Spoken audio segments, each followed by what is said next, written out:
Hello students, welcome back to my YouTube channel. ನಾನು ನಿಮಗೆ ಇವತ್ತಿನ ವಿಡಿಯೋದಲ್ಲಿ ಸ್ಟ್ಯಾಟಿಸ್ಟಿಕ್ಸ್ ಸಬ್ಜೆಕ್ಟ್ನಲ್ಲಿ ಕೋರಿಲೇಷನ್ನಲ್ಲಿ ಪ್ರಾಬ್ಲಮ್ ಹೇಗೆ ಮಾಡಬೇಕು ಅನ್ನೋದನ್ನು ಇವತ್ತಿನ ವಿಡಿಯೋದಲ್ಲಿ ತಿಳಿಸ್ಕೊಡ್ತಾ ಇದ್ದೀನಿ. ಕೋರಿಲೇಷನ್ ಅಂದರೆ ನಿಮಗೆ ಎಕ್ಸಾಮಿಗೆ ಕಾಲ್ ಪಿಯರ್ಸನ್ ಕೋಎಫಿಷಿಯಂಟ್ ಆಫ್ ಕೋರಿಲೇಷನ್ ಅಂತ ಪ್ರಾಬ್ಲಮ್ ಕೇಳ್ತಾರೆ. ಇದರಲ್ಲಿ ಇಂಡಿವಿಜುವಲ್ ಸೀರೀಸ್ನಲ್ಲೂ ಕ್ವಶನ್ ಕೇಳ್ತಾರೆ, ಕಂಟಿನ್ಯೂಯಸ್ ಸೀರೀಸ್ನಲ್ಲೂ ಕ್ವಶನ್ ಕೇಳ್ತಾರೆ. ನಾನು ನಿಮಗೆ ಕ್ವಶನ್ ಪೇಪರಲ್ಲಿ ತೋರಿಸ್ತೀನಿ. ಇಂಡಿವಿಜುವಲ್ ಸೀರೀಸ್ ಅಂತಂದರೆ ಹೀಗೆ ಒಂದೇ ಸೀರೀಸ್ ಇರುತ್ತೆ. ಎಕ್ಸ್ ಅಂತ ಒಂದು ಸೀರೀಸ್ ಕೊಟ್ಟಿರ್ತಾರೆ, ವೈ ಅಂತ ಒಂದು ಸೀರೀಸ್ ಕೊಟ್ಟಿರ್ತಾರೆ. ಇದು individual series problem. Continuous series ಅಂತಂದರೆ ಕ್ಲಾಸ್ ಇಂಟರ್ವಲ್ ಕೊಟ್ಟಿರ್ತಾರೆ, 20 to 30, 30 to 40, 40 to 50. ನೋಡಿ, ಎರಡೂ question call Pearson coefficient of correlation ಅಂತಲೇ ಇದೆ. ಇಂಡಿವಿಜುವಲ್ ಸೀರೀಸ್ ಅಂತಂದರೆ ಬರೀ ಒಂದೇ ಸೀರೀಸ್ ಇರುತ್ತೆ, ಬರೀ ನಂಬರ್ಸ್ ಮಾತ್ರ ಇರುತ್ತೆ.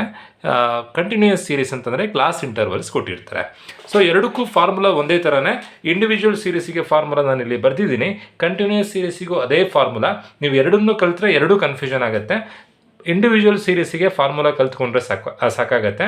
ಕಂಟಿನ್ಯೂಯಸ್ ಸೀರೀಸಿಗೆ ಸೇಮ್ ಫಾರ್ಮುಲಾ. ಎಲ್ಲೆಲ್ಲಿ ಸಿಗ್ಮಾ ಅಂತ ಬರುತ್ತೋ ಆ ಸಿಗ್ಮಾ ಪಕ್ಕದಲ್ಲಿ ಎಫ್ ಸೇರಿಸ್ಕೊಂಡ್ರೆ, ನೋಡಿ ಇಲ್ಲಿ N sigma D X D Y ಇದೆ, ಇಲ್ಲಿಗೆ N sigma F D X D Y ಆಗುತ್ತೆ. ಸಿಗ್ಮಾ ಡಿ ಎಕ್ಸ್ ಇದೆ, ಸಿಗ್ಮಾ ಎಫ್ ಡಿ ಎಕ್ಸ್ ಆಗುತ್ತೆ. ಸಿಗ್ಮಾ ಅಂತಿದ್ದಲ್ಲೆಲ್ಲ ಎಫ್ ಸೇರಿಸ್ಕೊಂಡ್ರೆ ಅದೇ ಕಂಟಿನ್ಯೂಯಸ್ ಸೀರೀಸಿನ ಫಾರ್ಮುಲಾ ಆಗುತ್ತೆ. ಎರಡೂ ಕಲಿಯೋದು ಬೇಡ, ಎರಡೂ ಕಲಿತ್ರೆ ಎರಡೂ ಕನ್ಫ್ಯೂಷನ್ ಆಗುತ್ತೆ. ಇಂಡಿವಿಜುವಲ್ ಸೀರೀಸ್ ಕಲೀರಿ, ಅದನ್ನೇ ಹಾಗೆ ರಫ್ ಆಗಿ ಬರ್ಕೊಂಡು ಸಿಗ್ಮಾ ಪಕ್ಕದಲ್ಲೆಲ್ಲ ಎಫ್ ಸೇರಿಸ್ಕೊಂಡ್ರೆ ಅದೇ ಕಂಟಿನ್ಯೂಯಸ್ ಸೀರೀಸಿನ ಫಾರ್ಮುಲಾ ಆಗುತ್ತೆ. ಪ್ರೊಬಾಬಲ್ ಎರರ್ ಫೈಂಡ್ ಔಟ್ ಮಾಡಿ ಅಂತ ಕೊಟ್ಟರೆ ಫಾರ್ಮುಲಾ ಇದು 0.6745 into 1 - r² divided by √n. ಈ ಫಾರ್ಮುಲಾ ನೋಡಿದ್ರೆ ತುಂಬ ಕಷ್ಟ ಅನಿಸುತ್ತೆ, ಬಟ್ ಪ್ರಾಬ್ಲಮ್ ಮಾಡೋದು ತುಂಬಾ ಈಸಿ. ಕ್ವಶನ್ ಈ ಥರದಲ್ಲಿದೆ. ನಾನು ಇವತ್ತಿನ ವಿಡಿಯೋದಲ್ಲಿ ಇಂಡಿವಿಜುವಲ್ ಸೀರೀಸ್ನಲ್ಲಿ ಹೇಗೆ ಸೊಲ್ಯೂಷನ್ ಮಾಡಬೇಕು ಅನ್ನೋದನ್ನು ಇವತ್ತಿನ ವಿಡಿಯೋದಲ್ಲಿ ತಿಳಿಸ್ಕೊಡ್ತಾ ಇದ್ದೀನಿ. Calculate the Karl Pearson coefficient of correlation from the following data. ಈ ಕೊಟ್ಟಿರುವಂಥ ಇನ್ಫಾರ್ಮೇಷನ್ನ ನೋಡಿಕೊಂಡು ನೀವು ಕಾಲ್ ಪಿಯರ್ಸನ್ ಕೋಎಫಿಷಿಯಂಟ್ ಆಫ್ ಕೋರಿಲೇಷನನ್ನು ಫೈಂಡ್ ಔಟ್ ಮಾಡಬೇಕು. ಕ್ವಶನಲ್ಲಿ ಎಕ್ಸ್ ಮತ್ತು ವೈ ಅಂತ ಕೊಟ್ಟಿದ್ದಾರೆ. ಎಕ್ಸ್ ಅಂತ ಕೊಟ್ಟಿರೋ ವ್ಯಾಲ್ಯೂಸನ್ನು ನಾನು ಇಲ್ಲಿ ಬರ್ಕೊಳ್ತಾ ಇದ್ದೀನಿ. ಇದು ಇಂಡಿವಿಜುವಲ್ ಸೀರೀಸಿನ ಫಾರ್ಮುಲಾ. ಎಕ್ಸ್ ಅಂತ ಹೇಳಿ 78 ಕೊಟ್ಟಿದ್ದಾರೆ, ದೆನ್ 88 ಕೊಟ್ಟಿದ್ದಾರೆ, ದೆನ್ 94 ಕೊಟ್ಟಿದ್ದಾರೆ. ದೆನ್ ಅದೇ ಥರ ನಾನು ಕೊಟ್ಟಿರುವಂಥ ಎಲ್ಲ ವ್ಯಾಲ್ಯೂಸನ್ನು ಬರ್ಕೊಳ್ತಾ ಇದ್ದೀನಿ. ಲಾಸ್ಟಿಗೆ ನಾನಿಲ್ಲಿ ವ್ಯಾಲ್ಯೂಸ್ ಎಲ್ಲ ಬರ್ಕೊಂಡಿದ್ದೀನಿ. ಲಾಸ್ಟಿಗೆ N equals number of entries, number of items. ಎಷ್ಟು ಎಂಟ್ರಿ ಕೊಟ್ಟಿದ್ದಾರೆ? 1 2 3 4 5 6 7 8 ಟೋಟಲ್ ಆಗಿ 8 ಎಂಟ್ರಿ ಕೊಟ್ಟಿದ್ದಾರೆ. ಸೊ ಎನ್ ಈಕ್ವಲ್ಸ್ 8 ಅಂತ ಬರ್ಕೊಳ್ತಾ ಇದ್ದೀನಿ. ಅದೇ ಥರ ಕ್ವಶನಲ್ಲಿ ವೈ ಕೊಟ್ಟಿದ್ದಾರೆ, ವೈಯನ್ನು ಬರ್ಕೊಳ್ತಾ ಇದ್ದೀನಿ. ವೈ 35 ಕೊಟ್ಟಿದ್ದಾರೆ, ದೆನ್ 40 ಕೊಟ್ಟಿದ್ದಾರೆ. ಹಾಗೆ ಕೊಟ್ಟಿರೋ ಎಲ್ಲ ವ್ಯಾಲ್ಯೂಸನ್ನು ನಾನಿಲ್ಲಿ ಬರ್ಕೊಳ್ತಾ ಇದ್ದೀನಿ. ಎಲ್ಲ ವ್ಯಾಲ್ಯೂಸ್ ಬರ್ಕೊಂಡಿದ್ದೀನಿ. ದೆನ್ ಇಲ್ಲೂ ಅದೇ ಥರನೇ N equals number of entries, ಒಟ್ಟು ಎಷ್ಟು ಎಂಟ್ರಿ ಕೊಟ್ಟಿದ್ದಾರೆ ಅನ್ನೋದನ್ನು ಬರ್ಕೊಳ್ಬೇಕು. ಒಟ್ಟಾರೆಯಾಗಿ ಕೊಟ್ಟಿರುವಂಥದ್ದು 8 ಎಂಟ್ರಿ. ಸೊ ಕ್ವಶನಲ್ಲಿ ಕೊಟ್ಟಿರುವಂಥದ್ದು ಎಕ್ಸ್ ಮತ್ತು ವೈ ಮಾತ್ರ. ಉಳಿದಿದ್ದೆಲ್ಲದನ್ನು ನೀವೇ ಕ್ಯಾಲ್ಕುಲೇಷನ್ ಮಾಡಬೇಕು. D X square, d y square, d X D y, ಇವಿಷ್ಟು ಕಾಲಮಿಗೆ ವ್ಯಾಲ್ಯೂಸನ್ನು ನೀವೇ ಫೈಂಡ್ ಔಟ್ ಮಾಡಬೇಕು. ಡಿ ಎಕ್ಸ್ ಫೈಂಡ್ ಔಟ್ ಮಾಡೋದು ಹೇಗೆ ಅಂತಂದರೆ x minus assumed mean. So ಇದರಲ್ಲಿ ಯಾವ್ದಾದ್ರು ಒಂದು ಅಸ್ಯೂಮಿನ್, ಯಾವ್ದಾದ್ರು ಒಂದು ನಂಬರನ್ನು ಮಾರ್ಕ್ ಮಾಡ್ಕೊಳ್ಬೇಕು. ಸೊ ನಾನಿಲ್ಲಿ ಲೀಸ್ಟ್ ಇರೋದನ್ನು ಮಾರ್ಕ್ ಮಾಡ್ಕೊಳ್ತಾ ಇದ್ದೀನಿ. ಯಾವುದನ್ನು ಬೇಕಾದರೂ ಮಾರ್ಕ್ ಮಾಡ್ಕೊಳ್ಬೋದು, ಬಟ್ ಲೀಸ್ಟ್ ಇರೋದನ್ನು ಮಾರ್ಕ್ ಮಾಡಿಕೊಂಡ್ರೆ ನಿಮಗೆ ಈಸಿ ಆಗುತ್ತೆ. ಏನಕ್ಕೆ ಅಂತಂದರೆ ಎಲ್ಲದು ಪಾಸಿಟಿವ್ ವ್ಯಾಲ್ಯೂಸೇ ಬರುತ್ತೆ. ನೀವು 78 ತೊಗೊಂಡ್ರು ಆನ್ಸರ್ ಲಾಸ್ಟಿಗೆ ಫೈನಲ್ ಆನ್ಸರ್ ಒಂದೇ ಬರುತ್ತೆ. ಯಾವ ನಂಬರ್ ಬೇಕಾದರೂ ತೊಗೊಳ್ಬೋದು, ಇದನ್ನೇ ತೊಗೊಳ್ಬೇಕು ಅಂತಿಲ್ಲ. ಬಟ್ ಲೀಸ್ಟ್ ಇರೋದನ್ನು ತೊಗೊಂಡ್ರೆ ಎಲ್ಲ ಪಾಸಿಟಿವ್ ವ್ಯಾಲ್ಯೂಸೇ ಬರುತ್ತೆ. ನಿಮಗೆ ಸೊಲ್ಯೂಷನ್ ಮಾಡೋದಕ್ಕೆ ಈಸಿ ಆಗುತ್ತೆ. ಡಿ ಎಕ್ಸ್ ಫೈಂಡ್ ಔಟ್ ಮಾಡೋದು ಹೇಗೆ ಅಂತಂದರೆ ಎಕ್ಸ್ ಮೈನಸ್ ಅಸ್ಯೂಮ್ಡ್ ಮೀನ್, ಎಲ್ಲ ವ್ಯಾಲ್ಯೂಸಿಂದ 59ಅನ್ನು ಲೆಸ್ ಮಾಡಿ ಬರ್ಕೊಳ್ಬೇಕು. 78 - 59, 78ಇಂದ 59ಅನ್ನು ಲೆಸ್ ಮಾಡಬೇಕು. ಎಲ್ಲದರಿಂದ 59ಅನ್ನು ಲೆಸ್ ಮಾಡಬೇಕು. 78 - 59 ಮಾಡಿದಾಗ 19 ಬರುತ್ತೆ. ಅದೇ ಥರನೇ ನೆಕ್ಸ್ಟ್ 88 - 59, 88ಇಂದ 59 ಲೆಸ್ ಮಾಡಿದಾಗ 29 ಬರುತ್ತೆ. ಅದೇ ಥರ 94 - 59 ಮಾಡಿದಾಗ 35 ಬರುತ್ತೆ. 68 - 59 ಮಾಡಿದಾಗ 9 ಬರುತ್ತೆ. 59 - 59 ಮಾಡಿದಾಗ 0 ಬರುತ್ತೆ. ಅದೇ ಥರ ಎಲ್ಲದಕ್ಕೂ ಕ್ಯಾಲ್ಕುಲೇಷನ್ ಮಾಡಬೇಕು. ನಾನಿಲ್ಲಿ ಎಲ್ಲದನ್ನು ಕ್ಯಾಲ್ಕುಲೇಷನ್ ಮಾಡಿ ಬರ್ಕೊಳ್ತಾ ಇದ್ದೀನಿ. ಎಲ್ಲ ಸಿಂಪ್ಲಿಫೈ ಮಾಡ್ಕೊಂಡಿದ್ದೀನಿ. ಸಿಂಪ್ಲಿಫೈ ಮಾಡಿಕೊಂಡು ಟೋಟಲ್ ಮಾಡಿದ್ದೀನಿ. Sigma D X equals 126. Sigma D X means sum of D X. D ಎಕ್ಸಿನ ಟೋಟಲಿಗೆ ನಾವು ಸಿಗ್ಮಾ ಡಿ ಎಕ್ಸ್ ಅಂತ ಕರಿತೀವಿ. ಟೋಟಲ್ ಮಾಡಿದಾಗ 126 ಬಂದಿದೆ. ನೋಡಿ, ಇದನ್ನೆಲ್ಲ ಎಕ್ಸಾಮ್ನಲ್ಲಿ ತಪ್ಪು ಮಾಡ್ತಾರೆ. 59 - 78 ಅಲ್ಲ, 78 - 59. ಫಸ್ಟು ಎಕ್ಸ್ ಬರ್ಕೊಳ್ಬೇಕು. ಫಸ್ಟು ಎಕ್ಸ್ ತೊಗೊಂಡು ಎಕ್ಸಿಂದ ಅಸ್ಯೂಮ್ ಮೀನನ್ನು ಲೆಸ್ ಮಾಡೋದು. ಅಸ್ಯೂಮ್ ಮೀನ್ ಎಷ್ಟು? 59. 78 - 59 ಮಾಡಿದಾಗ 19 ಬಂತು. 88 - 59 ಮಾಡಿದಾಗ 29 ಬಂತು. 94 ಮೈನಸ್ 59 ಮಾಡಿದಾಗ 35 ಬಂತು. ಎಲ್ಲ ವ್ಯಾಲ್ಯೂಸಿಂದ 59 ಲೆಸ್ ಮಾಡಬೇಕು. ನೆಕ್ಸ್ಟು ಡಿ ಎಕ್ಸ್ ಸ್ಕ್ವೇರ್ ಅಂತಂದರೆ 19 ಇಂಟು 19. ಸ್ಕ್ವೇರ್ ಅಂದರೆ 2 ಇಂದ ಮಲ್ಟಿಪ್ಲೈ ಮಾಡೋದಲ್ಲ, ಆ ನಂಬರನ್ನು ಆ ನಂಬರಿಂದನೇ ಮಲ್ಟಿಪ್ಲೈ ಮಾಡೋದು.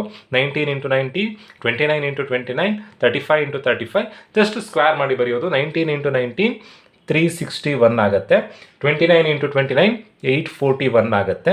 35 ಇಂಟು 35 1225 ಆಗುತ್ತೆ. 9 9s 81, 0 into 0 0, 18 into 18 324, 9 9s 81, 7 7s 49. Then ಇವಿಷ್ಟನ್ನು ಟೋಟಲ್ ಮಾಡಬೇಕು. ಟೋಟಲ್ ಮಾಡೋದಕ್ಕೆ ನಾವು ಸಿಗ್ಮಾ ಡಿ ಎಕ್ಸ್ ಸ್ಕ್ವೇರ್ ಅಂತ ಬರ್ಕೊಳ್ಬೇಕು. ಸಿಗ್ಮಾ ಡಿ ಎಕ್ಸ್ ಸ್ಕ್ವೇರ್ ಅಂತಂದರೆ sum of D X square. ನಾನಿಲ್ಲಿ ಟೋಟಲ್ ಮಾಡಿ ಬರ್ಕೊಳ್ತಾ ಇದ್ದೀನಿ. ಟೋಟಲ್ ಹೇಗೆ ಅಂತಂದರೆ 361 ಪ್ಲಸ್ 841 ಅವಷ್ಟನ್ನು ಈ ಕಾಲಮಲ್ಲಿರೋ ಎಲ್ಲ ವ್ಯಾಲ್ಯೂಸನ್ನು ಆ್ಯಡ್ ಮಾಡಿ ಬರೀಬೇಕು. ಇಷ್ಟನ್ನು ಆ್ಯಡ್ ಮಾಡಲಿಕ್ಕೂ ಬರೋವಂಥ ಆನ್ಸರ್ 2962 ಆಗುತ್ತೆ. ಅಲ್ಲಿಗೆ ಎಕ್ಸ್ ಕ್ಯಾಲ್ಕುಲೇಷನ್ ಮಾಡಿ ಆಯಿತು. ಇದೇ ಥರ ವೈ ಕ್ಯಾಲ್ಕುಲೇಷನ್ ಮಾಡಬೇಕು. ವೈಯಲ್ಲಿ ಡಿ ವೈ ಹೇಗೆ ಅಂತಂದರೆ ಸೇಮ್ ಡಿ ಎಕ್ಸ್ ಹೇಗೆ ಮಾಡಿದ್ರು ಅದೇ ಥರನೇ ಡಿ ವೈ ಕ್ಯಾಲ್ಕುಲೇಷನ್ ಮಾಡೋದು ಹೇಗೆ ಅಂತಂದರೆ ವೈ ಮೈನಸ್ ಅಸ್ಯೂಮ್ ಮೀನ್. ಸೊ ಈಗ ಇವಿಷ್ಟರಲ್ಲಿ ವೈಯಲ್ಲಿ ಯಾವ್ದಾದ್ರು ಒಂದನ್ನು ಅಸ್ಯೂಮ್ ಮೀನ್ ಆಗಿ ತೊಗೊಳ್ಬೇಕು. ನಾನಿಲ್ಲಿ ಲೀಸ್ಟ್ ಇರೋದನ್ನು ತಗೊಳ್ತಾ ಇದ್ದೀನಿ. ಇವಿಷ್ಟರಲ್ಲಿ ಲೀಸ್ಟ್ ಇರೋದು ಯಾವುದು ಅಂತಂದರೆ 35. ಎಲ್ಲದರಿಂದ 35 ಲೆಸ್ ಮಾಡಬೇಕು. 35 minus 35 0, 40 minus 35 5, 55 minus 35 20, next 39 minus 35 4, 37 minus 35 2, 54 minus 35 19, 36 minus 35 1, 40 minus 35 5. Then sigma D Y ಅಂತ ಬರ್ಕೊಳ್ತಾ ಇದ್ದೀನಿ. Sigma D Y means sum of D Y. ಇವಿಷ್ಟನ್ನು ಆ್ಯಡ್ ಮಾಡಬೇಕು. 0 plus 5 plus 20 plus 4 plus 2 plus 19 plus 1 plus 5 total ಆಗಿ 58 ಬರುತ್ತೆ. So ಇವಿಷ್ಟನ್ನು total ಮಾಡಿಕೊಂಡಾಗ 56 ಬರುತ್ತೆ. ಈಗ ಡಿ ವೈ ಕ್ಯಾಲ್ಕುಲೇಷನ್ ಮಾಡಿ ಆಯಿತು. ಡಿ ವೈ ಸ್ಕ್ವೇರನ್ನು ಕ್ಯಾಲ್ಕುಲೇಷನ್ ಮಾಡಬೇಕು. 0 into 0 0, 5 5s 25, 20 into 20 400, 4 4s 16, 2 2s 4, 19 into 19 361, 1 1s 1, 5 5s 25. D y square ಅಂತಂದರೆ ಡಿ ವೈಯಲ್ಲಿರೋ ನಂಬರನ್ನು ಆ ನಂಬರಿಂದನೇ ಮಲ್ಟಿಪ್ಲೈ ಮಾಡೋದು. 5 into 5, 20 into 20, 4 into 4, 2 into 2, 19 into 19, 1 into 1, 5 into 5 ಮಾಡಿದಾಗ ಡಿ ವೈ ಸ್ಕ್ವೇರ್ ಬರುತ್ತೆ. ಇವಿಷ್ಟನ್ನು ಟೋಟಲ್ ಮಾಡಬೇಕು. Sigma D y square sum of D y square ಏನು ಆನ್ಸರ್ ಬರುತ್ತೆ ಅಂತಂದರೆ 832. ಅಲ್ಲಿಗೆ d y square find out ಮಾಡಿ ಆಯಿತು. ಲಾಸ್ಟಿಗೆ d x into d y. ಇಲ್ಲಿ ಡಿ ಎಕ್ಸ್ ಇದೆ, ಇಲ್ಲಿ ಡಿ ವೈ ಇದೆ. ಮಲ್ಟಿಪ್ಲೈ ಮಾಡಬೇಕು. 19 into 0 answer 0. 29 into 5, 29 into 5 145. Next 35 into 20, 35 into 20 700. ಅದೇ ಥರದಲ್ಲೇ ಡಿ ಎಕ್ಸ್ ಮತ್ತು ಡಿ ವೈ ಎಲ್ಲ ವ್ಯಾಲ್ಯೂಸನ್ನು ಮಲ್ಟಿಪ್ಲೈ ಮಾಡಿ ಬರ್ಕೊಳ್ಬೇಕು. 9 4 36, 0 into 2 answer 0, 18 into 19 answer 342. Next 9 into 1 9, next 7 5s 35. ಇವಿಷ್ಟನ್ನು ಆ್ಯಡ್ ಮಾಡಲಿಕ್ಕೂ ಬರೋವಂಥ answer sigma D X D Y ಆಗುತ್ತೆ. Sigma D X D y ಬರೋವಂಥ ಆನ್ಸರ್ ಏನು ಅಂತಂದರೆ 1267.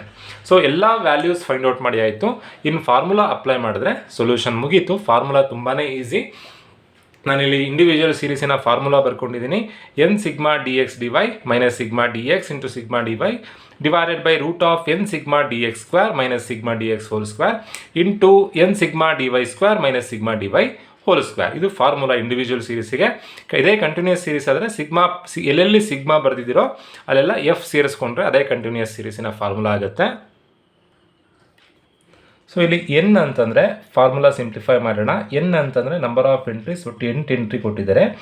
Sigma D X D y, n sigma D X D y ಅಂತಂದರೆ first n ಬರ್ಕೊಳ್ಬೇಕು. N ಅಂತಂದರೆ 8 into sigma D X D y ಅಂತಂದರೆ d X D y ಇದು total 1267 minus sigma d ಎಕ್ಸಿನ total 126 ಇದೆ ಇಂಟು ಬ್ರಾಕೆಟ್ ಹಾಕಿದರೆ into ಅಂತ ಅರ್ಥ.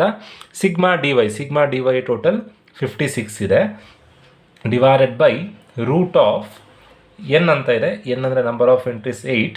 ಸಿಗ್ಮಾ ಡಿ ಎಕ್ಸ್ ಸ್ಕ್ವೇರ್ ಅಂದರೆ ಡಿ ಎಕ್ಸ್ ಸ್ಕ್ವೇರಿನ total 2962 minus sigma D x whole square. ಇದನ್ನೆಲ್ಲ ತಪ್ಪು ಮಾಡ್ತಾರೆ. ಸಿಗ್ಮಾ ಡಿ ಎಕ್ಸ್ ಸ್ಕ್ವೇರ್ ಅಂದರೆ ಡಿ ಎಕ್ಸ್ ಸ್ಕ್ವೇರಿನ total. Sigma D x whole square ಅಂತಂದರೆ ಸಿಗ್ಮಾ ಡಿ ಎಕ್ಸ್ ಏನಿದೆಯೋ, ಸಿಗ್ಮಾ ಡಿ ಎಕ್ಸ್ ನಾವು ಇಲ್ಲಿ ಬರ್ಕೊಂಡಿದ್ದೀವಿ. ಸಿಗ್ಮಾ ಡಿ ಎಕ್ಸ್ 126 ಇದೆ. 126 ಹೋಲ್ ಸ್ಕ್ವೇರ್ ಮಾಡಿ ವ್ಯಾಲ್ಯೂಸನ್ನು ಬರ್ಕೊಳ್ಬೇಕು. ಅಲ್ಲಿ ಇವಿಷ್ಟಾಯಿತು. ಡಾಟ್ ಅಂದರೆ into root of n means 8 sigma D y square. Sigma D y square ಎಷ್ಟಿದೆ? 832 minus sigma D y whole square. Sigma D y ಎಷ್ಟಿದೆ? 56 ಇದೆ. 56 ಹೋಲ್ ಸ್ಕ್ವೇರ್. ನೋಡಿ, ಇಲ್ಲಿ ಹೋಲ್ ಸ್ಕ್ವೇರ್ ಎರಡೂ ಕಡೆ ತಪ್ಪು ಮಾಡ್ತಾರೆ. Sigma D x whole square ಅಂತಂದರೆ ಸಿಗ್ಮಾ ಡಿ ಎಕ್ಸ್ ಬರ್ಕೊಂಡು ಸಿಗ್ಮಾ ಡಿ ಎಕ್ಸ್ 126 ಇದೆ, ಅದನ್ನು ಸ್ಕ್ವೇರ್ ಮಾಡಬೇಕು. Sigma D y whole square ಅಂತಂದರೆ ಸಿಗ್ಮಾ ಡಿ ವೈ ವ್ಯಾಲ್ಯೂಸ್ ಬರ್ಕೊಳ್ಬೇಕು. ನೆಕ್ಸ್ಟ್ ಸ್ಟೆಪ್ಪಲ್ಲಿ ಅದನ್ನು ಸ್ಕ್ವೇರ್ ಮಾಡಿ ಬರ್ಕೊಳ್ಬೇಕು. ಸೊ ಇದನ್ನು ಸಿಂಪ್ಲಿಫೈ ಮಾಡೋದು ಹೇಗೆ ಅಂತಂದರೆ ಫಸ್ಟು 8 × 1267 8 × 1267 ಮಾಡಿದಾಗ ಬರುವಂಥ ಆನ್ಸರ್ 10,136 ಬರುತ್ತೆ. ನೆಕ್ಸ್ಟ್ 126 × 56 126 × 56 ಮಾಡಿದಾಗ 1056 ಆನ್ಸರ್ ಬರುತ್ತೆ. Divided by root of, first ಇವೆರಡನ್ನ ಮಲ್ಟಿಪ್ಲೈ ಮಾಡ್ಕೊಳ್ಬೇಕು. 8 × 2962 ವ್ಯಾಲ್ಯೂ ಏನು ಬರುತ್ತೆ ಅಂತಂದರೆ 23,696 ಮೈನಸ್ 126 ಹೋಲ್ ಸ್ಕ್ವೇರ್ ಅಂತಂದರೆ 126 × 126 ಇಂಟು 2 ಅಲ್ಲ, 126 × 126 ಆನ್ಸರ್ 15,876 ಬರುತ್ತೆ. ಇಲ್ಲಿ ಡಾಟ್ ಇದೆ ಅಂದರೆ ಇಂಟು ಮಾಡಬೇಕು. ರೂಟ್ ಆಫ್ 8 × 832 8 × 832 ಮಾಡಿದಾಗ 6,656 ಬರುತ್ತೆ. 6656 ಮೈನಸ್ 56 ಹೋಲ್ ಸ್ಕ್ವೇರ್. 56 × 56 ವ್ಯಾಲ್ಯೂ 3136 ಬರುತ್ತೆ. ನೆಕ್ಸ್ಟ್ ಸ್ಟೆಪ್ಪಲ್ಲಿ ನಾವು ಏನು ಮಾಡಬೇಕು ಅಂತಂದರೆ ಈಕ್ವಲ್ಸ್ 10,136 10,136 ಮೈನಸ್ 7,056 ವ್ಯಾಲ್ಯೂ ಏನು ಬರುತ್ತೆ ಅಂತಂದರೆ 3,080 ಬರುತ್ತೆ. ಡಿವೈಡೆಡ್ ಬೈ 23 ಇವಿಷ್ಟನ್ನು ಒಟ್ಟಿಗೆ ಸಿಂಪ್ಲಿಫೈ ಮಾಡ್ಕೊಳ್ಬೋದು. 23,696 ಮೈನಸ್ 15,876 7,820 ಬರುತ್ತೆ. ಇದನ್ನು ರೂಟ್ ಹೊಡೆದ್ರೆ, ರೂಟ್ ಸಿಂಬಲ್ ಪ್ರೆಸ್ ಮಾಡಿದ್ರೆ ನೀವು ಸಿಂಪ್ಲಿಫೈ ಆಗೇ ಬರುತ್ತೆ. ಬೇಕಾದ್ರೆ ನಿಮಗೆ ಕನ್ಫ್ಯೂಷನ್ ಆಗುತ್ತೆ ಅಂತಂದರೆ ನಾನು ಜಸ್ಟ್ ಮೈನಸ್ ಮಾಡಿ ಬರ್ಕೊಳ್ತಾ ಇದ್ದೀನಿ. 7,820 ಡಾಟ್ ಇದೆ, ಹಾಗೆ ಬರ್ಕೊಳ್ತಾ ಇದ್ದೀನಿ. 6656 ಮೈನಸ್ 3136 ಬರುವಂಥ ಆನ್ಸರ್ 3,520 ಹಾಗೆ ಬರ್ಕೊಳ್ತಾ ಇದ್ದೀನಿ. 3,520. ನೆಕ್ಸ್ಟ್ ಪ್ರೊಸೀಜರ್ನಲ್ಲಿ 3,080 ಡಿವೈಡೆಡ್ ಬೈ 7,820ಗೆ ರೂಟ್ ಪ್ರೆಸ್ ಮಾಡಿದಾಗ ಬರುವಂಥ ಆನ್ಸರ್ 88.43 ಬರುತ್ತೆ. 88.43 ಇಲ್ಲಿ ಡಾಟ್ ಇದೆ ಅಂದರೆ ಇಂಟು ಮಾಡಬೇಕು. 3,520ಗೆ ರೂಟ್ ತೆಗೆದಾಗ 59.32 ಬರುತ್ತೆ.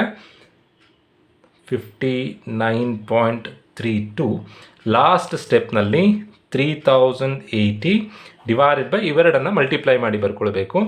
88.43 ಇಂಟು 59.33 ಮಾಡಿದಾಗ ಬರುವಂಥ ಆನ್ಸರ್ 5,246.55 ಬರುತ್ತೆ. ರೌಂಡ್ ಆಫ್ ಮಾಡಿ ಬೇಕಾದರೆ ಬರ್ಕೊಳ್ಬೋದು. 5,247 ಬರ್ಕೊಳ್ಬೋದು ಅಥವಾ 5,246.5 ಬೇಕಾದರೂ ಬರ್ಕೊಳ್ಬೋದು. ಲಾಸ್ಟ್ ಸಿಂಪ್ಲಿಫೈ ಮಾಡಿದಾಗ 3,080 ಡಿವೈಡೆಡ್ ಬೈ 5,246.5 ಮಾಡಿದಾಗ ಬರುವಂಥ ಆನ್ಸರ್ 0.587. ಸೊ ಇದು ಫೈನಲ್ ಆನ್ಸರ್ 0.587. ಈ ಕ್ವಶನ್ನಲ್ಲಿ ಏನು ಕೇಳಿದ್ದಾರೆ ಅಂತಂದರೆ calculate call Pearson coefficient of correlation ಇಷ್ಟೇ ಕೊಟ್ಟಿದ್ದಾರೆ. ಒಂದು ವೇಳೆ ಕ್ವಶನಲ್ಲಿ ಪ್ರೊಬಾಬಲ್ ಎರರ್ ಫೈಂಡ್ ಔಟ್ ಮಾಡಿ ಅಂತ ಕೊಟ್ಟರೆ ಒಂದು ಸಣ್ಣ ಸ್ಟೆಪ್ ಎಕ್ಸ್ಟ್ರಾ ಮಾಡಬೇಕಾಗತ್ತೆ. ಪ್ರಾಬ್ಲಮ್ ಅಷ್ಟು ಕಂಪ್ಲೀಟ್ ಆದಮೇಲೆ ಪ್ರೊಬಾಬಲ್ ಎರರ್ ಅಥವಾ PE ಅಂತ ಫೈಂಡ್ ಔಟ್ ಮಾಡಿ ಅಂತ ಕೊಟ್ಟರೆ, ಪ್ರೊಬಾಬಲ್ ಎರರ್ ಫೈಂಡ್ ಔಟ್ ಮಾಡೋದು ಹೇಗೆ ಅಂತಂದರೆ ಒಂದು ಫಾರ್ಮುಲಾ ಇದೆ. ನಾನು ಸ್ಟಾರ್ಟಿಂಗ್ನಲ್ಲಿ ಆ ಫಾರ್ಮುಲಾ ಏನು ಅನ್ನೋದನ್ನು ಹೇಳಿದ್ದೆ ನಿಮಗೆ. 0.6745 ನೋಡಿ, ಈ ವ್ಯಾಲ್ಯೂಸ್ ಫಾರ್ಮುಲಾ, ಇದು ಫಾರ್ಮುಲಾದಲ್ಲಿರೋದು, ಇದು into 1 - r² divided by root of n. ಈ ಫಾರ್ಮುಲಾ ಅಪ್ಲೈ ಮಾಡಿದಾಗ ನಿಮಗೆ ಪ್ರೊಬಾಬಲ್ ಎರರ್ ಸಿಗುತ್ತೆ. 0.6745 ಇಂಟು 1 - r². r ಅಂದರೆ ನಮಗೆ ಬಂದಿರೋಂಥ ಆನ್ಸರ್, ಏನು ಆನ್ಸರ್ ಬಂದಿದೆ ಅಂತಂದರೆ 0.587 ಬಂದಿದೆ. ಆ ವ್ಯಾಲ್ಯೂಸನ್ನು ನಾನಿಲ್ಲಿ ಬರ್ಕೊಳ್ತಾ ಇದ್ದೀನಿ. 0.587 whole square 0.587 whole square divided by root of n. N means number of entries, ಒಟ್ಟು ಎಂಟ್ರಿಗಳಿದ್ದಿದ್ದು 8 ಎಂಟ್ರಿ ಇತ್ತು. So root of 8. ನೆಕ್ಸ್ಟ್ 0.6745 ಇದನ್ನು ಸಿಂಪ್ಲಿಫೈ ಮಾಡೋದು ಹೇಗೆ ಅಂತಂದರೆ 1 ಮೈನಸ್ 0.587 ಆರ್ ಸ್ಕ್ವೇರ್ ಅಂತಂದರೆ 0.587 ಸ್ಕ್ವೇರ್. ಅದಕ್ಕೆ ಅದನ್ನು ಫಸ್ಟು ಸಿಂಪ್ಲಿಫೈ ಮಾಡ್ಕೊಳ್ಬೇಕು. 0.587 ಇಂಟು 0.587. ಸೊ ಏನು ಆನ್ಸರ್ ಬರುತ್ತೆ ಅಂತಂದರೆ 0.344 ಡಿವೈಡೆಡ್ ಬೈ ರೂಟ್ ಆಫ್ 8. 8ಗೆ ರೂಟ್ ತೆಗೆದ್ರೆ ಬರೋವಂಥ ಆನ್ಸರ್ 2.828 ಬರುತ್ತೆ. ಸೊ ಇವಿಷ್ಟನ್ನು ಒಟ್ಟಿಗೆ ಸಿಂಪ್ಲಿಫೈ ಮಾಡ್ಕೊಳ್ಬೋದು. ಇಷ್ಟನ್ನು ಒಟ್ಟಿಗೆ ಸಿಂಪ್ಲಿಫೈ ಮಾಡ್ಬೋದು. ಫಸ್ಟು ರೈಟ್ ಸೈಡಲ್ಲಿರೋದನ್ನು ಸಿಂಪ್ಲಿಫೈ ಮಾಡ್ಕೊಳ್ಬೇಕು. 1 ಮೈನಸ್ 0.344 ಏನು ಆನ್ಸರ್ ಬರುತ್ತೆ ಅಂತಂದರೆ 0.656 ಬರುತ್ತೆ. ಡಿವೈಡೆಡ್ ಬೈ 2.828 ಬರೋ ಆನ್ಸರಿಗೆ 0.6745 ಇಂದ ಮಲ್ಟಿಪ್ಲೈ ಮಾಡಿದ್ರೆ ಫೈನಲ್ ಆನ್ಸರ್ ಸಿಗುತ್ತೆ. ಫೈನಲ್ ಆನ್ಸರ್ ಎಷ್ಟು ಅಂತಂದರೆ 0.156 ಬರುತ್ತೆ. ಇನ್ನೊಂದ್ಸರಿ ರಿಪೀಟ್ ಮಾಡ್ತೀನಿ. 1 ಮೈನಸ್ 0.344 ಏನು ಆನ್ಸರ್ ಬರುತ್ತೋ ಡಿವೈಡೆಡ್ ಬೈ 2.828 ಏನು ಆನ್ಸರ್ ಬಂದಿರುತ್ತೋ ಅದಕ್ಕೆ ಇಂಟು 0.6745 ಮಾಡಿದಾಗ ಫೈನಲ್ ಆನ್ಸರ್ ಬರುತ್ತೆ. Final answer probable error 0.156. ನೀವು ಇದನ್ನು ಬೇಕಾದರೆ ಇನ್ನೊಂದು step extra ಬರ್ಕೊಳ್ಬೋದು.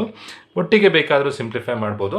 First right ಸೈಡಲ್ಲಿರೋದನ್ನು simplify ಮಾಡಿಕೊಂಡು ಬಂದಿರೋ ಆನ್ಸರನ್ನು 0.6745ಗೆ ಮಲ್ಟಿಪ್ಲೈ ಮಾಡಿದ್ರೆ ನಿಮ್ಮ ಫೈನಲ್ ಆನ್ಸರ್ ಸಿಗುತ್ತೆ. ಸೊ ಇದು ಇಂಡಿವಿಜುವಲ್ ಸೀರೀಸಿನ ಪ್ರಾಬ್ಲಮ್. ಇದನ್ನು 10 ಮಾರ್ಕ್ಸಿಗೆ ಕೇಳ್ತಾರೆ. ಕಂಟಿನ್ಯೂಯಸ್ ಸೀರೀಸಿನ ಪ್ರಾಬ್ಲಮನ್ನು 15 ಮಾರ್ಕ್ಸಿಗೆ ಕೇಳ್ತಾರೆ ನಮ್ಮ ಯೂನಿವರ್ಸಿಟಿಲಿ. ಬೇರೆ ಬೇರೆ ಯೂನಿವರ್ಸಿಟಿಲಿ ಬೇರೆ ಬೇರೆ ಫಾರ್ಮ್ಯಾಟ್ ಇರುತ್ತೆ. 12ಗೆ ಕೇಳ್ಬೋದು, 10ಗೆ ಕೇಳ್ಬೋದು. ಈಸಿ ಪ್ರಾಬ್ಲಮ್, ಬಟ್ ಈ ಫಾರ್ಮುಲಾ ನೀವು ಕಲಿಲೇಬೇಕು. ಏನಕ್ಕೆ ಅಂದರೆ ನೆಕ್ಸ್ಟ್ ಚಾಪ್ಟರ್ ರಿಗ್ರೇಷನ್ ಅಂತ ಇದೆ. ರಿಗ್ರೇಷನಿಗೂ ಇದೇ ಫಾರ್ಮುಲಾ, ಇದರಲ್ಲೇ ಮತ್ತೆ ಸ್ಪ್ಲಿಟ್ ಆಗಿ ಇದೆ 2 ಫಾರ್ಮುಲಾ ಆಗುತ್ತೆ. BXY BYX ಅಂತ ಹೇಳಿ 2 ಫಾರ್ಮುಲಾ ಆಗುತ್ತೆ. ಸೊ ಹಾಗಾಗಿ ಈ ಚಾಪ್ಟರ್ ಕಲ್ತ್ಕೊಂಡ್ರೆ ನಿಮಗೆ ರಿಗ್ರೇಷನ್ ಚಾಪ್ಟರ್ ಕೂಡ ಅಟೆಂಡ್ ಮಾಡ್ಬೋದು. ಸೊ ಇದನ್ನು ಕಲಿಯಲೇಬೇಕು. ಹೋಪ್ ಎಲ್ರಿಗೂ ವಿಡಿಯೋ ಅರ್ಥ ಆಗಿದೆ ಅಂತ ಅಂದ್ಕೊಳ್ತಾ ವಿಡಿಯೋ ಮುಗಿಸ್ತಾ ಇದ್ದೀನಿ. Thank you.